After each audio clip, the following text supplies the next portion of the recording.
Hi, this is Greg Schneider from Battle Tested Solutions, bringing you Tier 1 training for a dynamic world.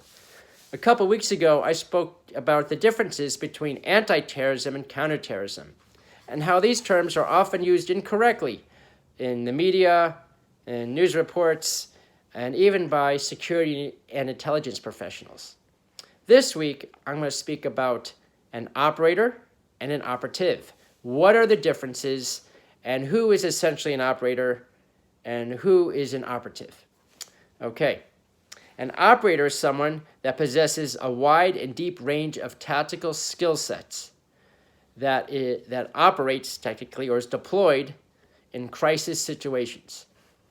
This individual can work and operate as an individual or part of a team, possesses critical thinking skills, the ability to communicate under stress, to operate under stress. The selection and training process for an operator is very long and arduous. Not everyone is an operator, though many people claim to be an operator. The role of someone's job will dictate, more or less, if they are an operator.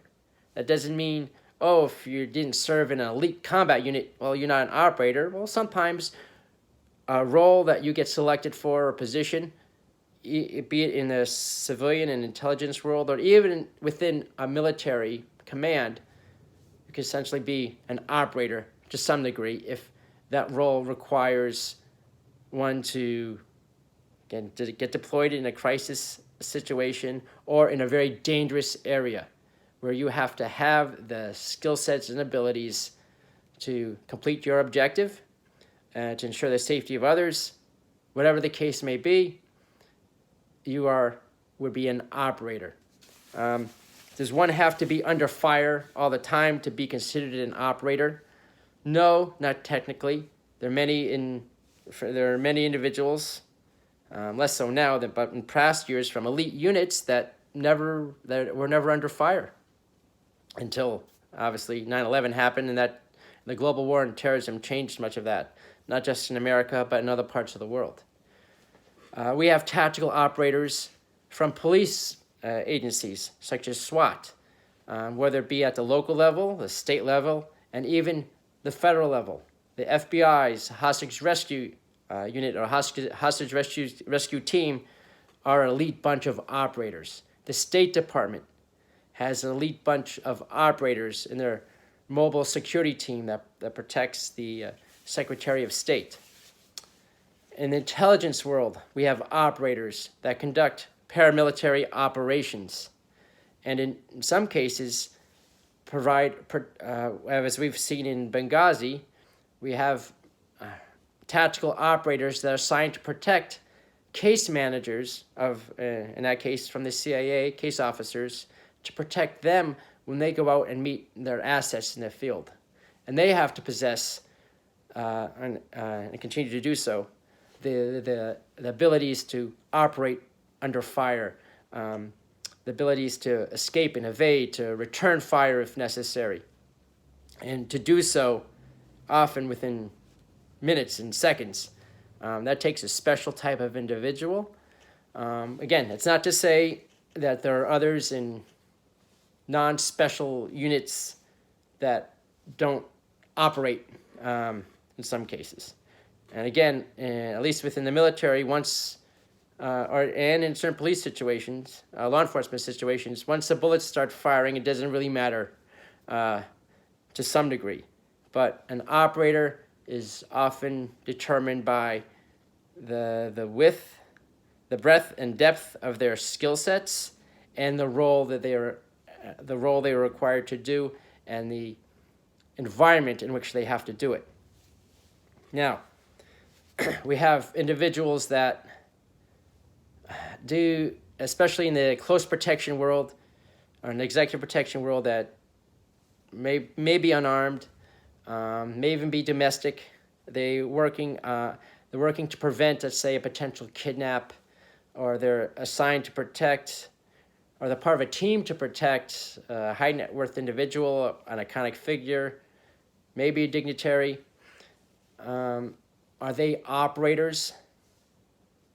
possibly some may have a background in military or even a background in the intelligence world. But often their roles are one of risk avoidance. Yes, if they have powerful skill sets in case something happens, just a different type of environment, let's say, than the military, or even as a private military contractor in a hostile region, such as in certain countries in the Middle East or in South America, that will dictate who is essentially an operator. Now, an operative is someone that consciously takes an action, but often under some pretext or even under some disguise on behalf of a greater cause. So, an operative could be someone recruited in a certain country to bring forth information or intelligence, or to even execute a type of plan. So, for example, it could be someone working in the front desk of a hotel, and let's say I'm trying to acquire intelligence on a certain individual, a group of individuals that visit this particular hotel in a certain country. I may befriend or in some fashion contact someone at that particular hotel. Could be in the front desk, and maybe through money or through some type of favor, or even just through pure elicitation, I'm getting that person to buy in to what I need him or her to do in order to effect some type of change or take some type of action. An operative. Often operative, we hear CIA operative. Well, that stays within the terms if we're talking in the clandestine service. We have someone undercover or executing some type of role or mission to affect somebody else. An operative doesn't necessarily have to have a long and big list of skill sets.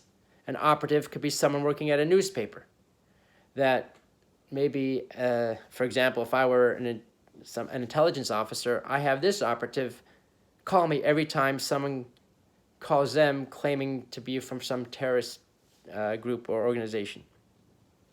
An operative can also be someone we have here domestically, especially a political operative.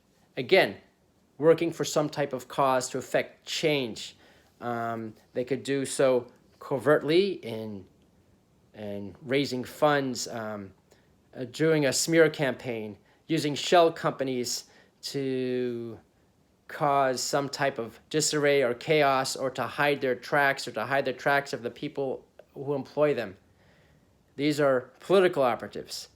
In 2016, we saw I should say every election year, we see political operatives working to no end to cause some type of change or to affect some type of change.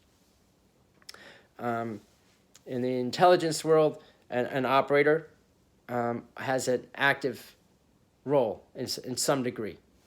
Because the reason I'm saying this is to not confuse it with the term of informant. Now, informant is someone that just, they see things, they take more of a passive role in their normal life, but I could run an informant that will again send me information on a certain scenario or individual or happening. An operative could be someone that I will task to put a listening device in someone's bag, or someone to set up a safe house, someone that's doing some type of logistical support, or even an active role or measure on behalf of, again, a greater cause. So, again, to go back, an operator, deep tactical skill sets, working under crisis. An operative, affecting some sort of change, either covertly sometimes overtly, for a greater cause. And that's what I have this week. I'll speak to you all soon. Again, please feel free to visit battletestedsolutions.com and on Facebook and on LinkedIn. And until the next time, stay safe.